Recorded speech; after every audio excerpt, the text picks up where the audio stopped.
आम आदमी पार्टी के सांसद संजय सिंह ने ईडी पर सवाल उठाए हैं। उनका कहना है कि ब्यूरोक्रेसी सत्ता पक्ष के दबाव में काम कर रही है।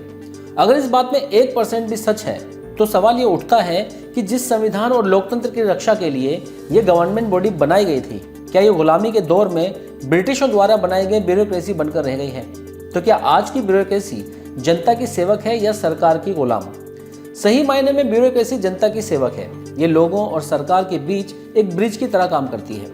क्रांतिकारी मंगल पांडे ब्रिटिश ब्यूरोक्रेसी में थे, लेकिन जब उन्हें लगा कि ब्रिटिश सरकार भारतीय जनता के साथ गलत कर रही है तो उन्होंने खुद 1857 में ब्रिटिश अधिकारियों के खिलाफ विद्रोह किया था। अब देखना यह है कि वर्तमान ब्यूरोक्रेसी की विश्वसनीयता और इसकी मर्यादा को बनाए रखने के लिए अगला मंगल पांडे कौन होगा जो इस सिस्टम से लड़ेगा। ईडी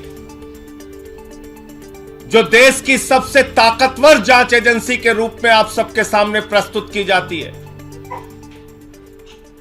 वो किस तरह से जांच करती है, किस तरह से लोगों को प्रताड़ित करती है, किस तरह से उनके परिवारों को प्रताड़ित करती है, और तो और जिसके कारण आज मैं ये पीसी कर रहा हूं। एक व्यक्ति को कहा गया, तेरी बेटी कॉलेज कैसे जाएगी हम देखेंगे। बेटी को धमकी, पत्नी को धमकी, बूढ़े मां बाप को धमकी, मारना, पीटना, प्रताड़ित करना, और उसके बाद जबरन बयान लेना। यह मैं नहीं कह रहा हूं, यह न्यायालय के सामने उन लोगों के बयान हैं जिनसे जबरन मारपीट करके उनके परिवारों को धमकी देकर उनसे बयान लिया गया। और मैं एक एक करके नाम पढ़ रहा हूं।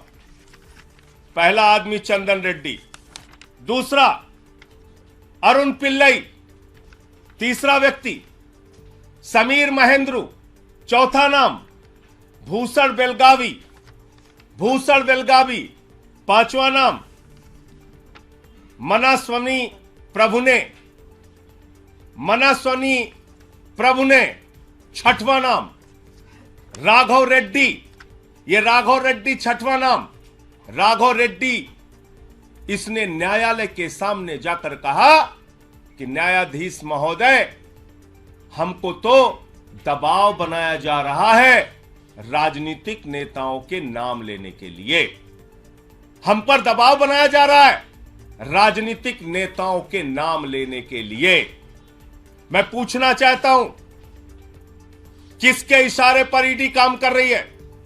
किसके दबाव पर ईडी काम कर रही है?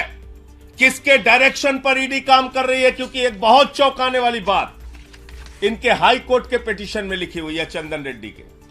क्या कह रहे हैं ये? कह रहे साहब, ईडी के अधिकारियों ने तो मारा पीटा, कान के पर्दे फट गए। वहां कुछ ऐसे भी लोग थे जिन्होंने हमको मारा पीटा, जो ईडी के ऑफिशियल्स भी नहीं थे।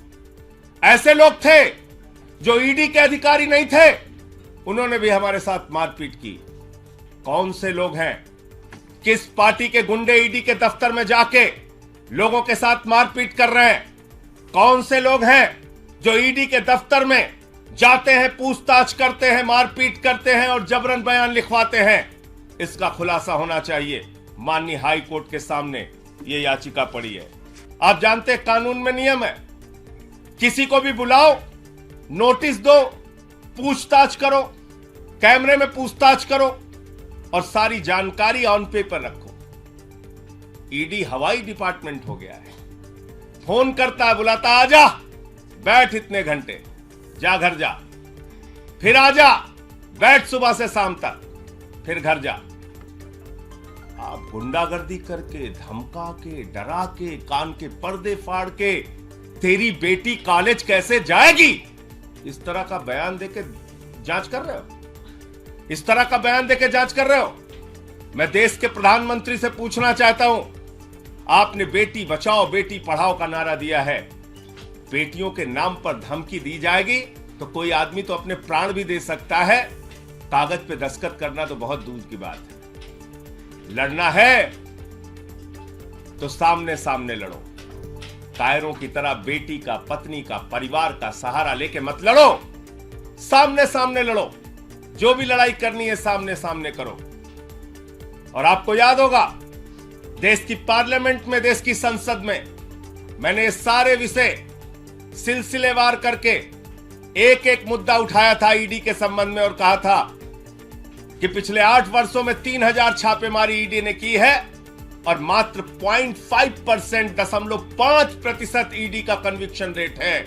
मैंने जो मामला पार्लियामेंट में उठाया था, उन आरोपों को ये सारे कागजात 100%, मैं तो कहूंगा 100% से ज्यादा सिद्ध करते हैं कि ईडी राजनीतिक दबाव में जबरन झूठा मामला बनाती है।